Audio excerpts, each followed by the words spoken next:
Alam nyo, pag bumalik ang illegal na droga, babalik po ang korupsyon sa gobyerno, babalik po ang kriminalidad.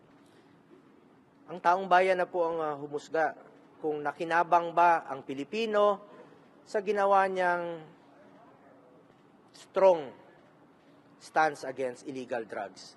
Muling pinatunayan ni Senador Christopher Bongo ang malaking epekto ni dating Pangulong Rodrigo Duterte sa Pilipinas sa pamamagitan ng kanyang matatag na paninindigan sa giyera kontra droga, na binanggit ang napakalaking suporta at pagkilala ng publiko sa panahon ng kanyang pagkapangulo. Sila na nagtatrabaho sa abroad na hindi nasasaktan ang kanilang mga anak at hindi nababastos ang kanilang mga anak na naglalakad sa gabi.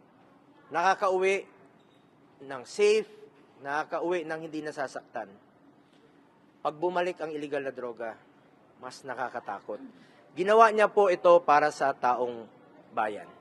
Binigyang diin din niya na dapat ay mga kriminal at adik sa droga ang natatakot na maglakad sa lansangan sa gabi, hindi mga ordinaryong mamamayan.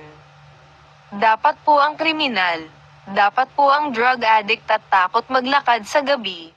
Mataas na approval rating nung nag-umpisa ang kanyang administrasyon hanggang natapos 87% ang kanyang approval rating dahil sa kanyang strong stance or strong position against illegal drugs. At dun sa ukol naman sa reward system, wala pong reward system. Full support po si dating Pangulong Duterte sa pulis, sa uniform personnel. In fact, 2018, pinadoble niya po ang sahod ng pulis, military, uniform personnel. Pinaghirapan natin yon, pinaglaban natin yon para magampanan pa nila ang kanilang trabaho. Nadoble po ng 2018 ang sahod nila sa mga entry position.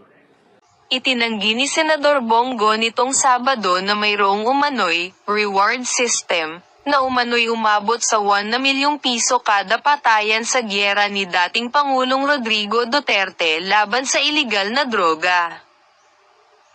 Nais kong klaruhin na walang reward system na iniimplementa noon kapalit ang buhay ng sinuman, gosa din a statement.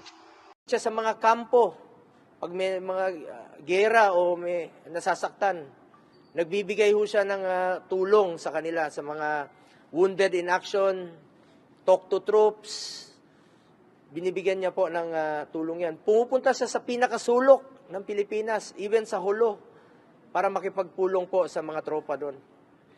Ibig sabihin, sinusuportahan niya po ang kapulisan, sinusuportahan niya po ang military at uniform personnel.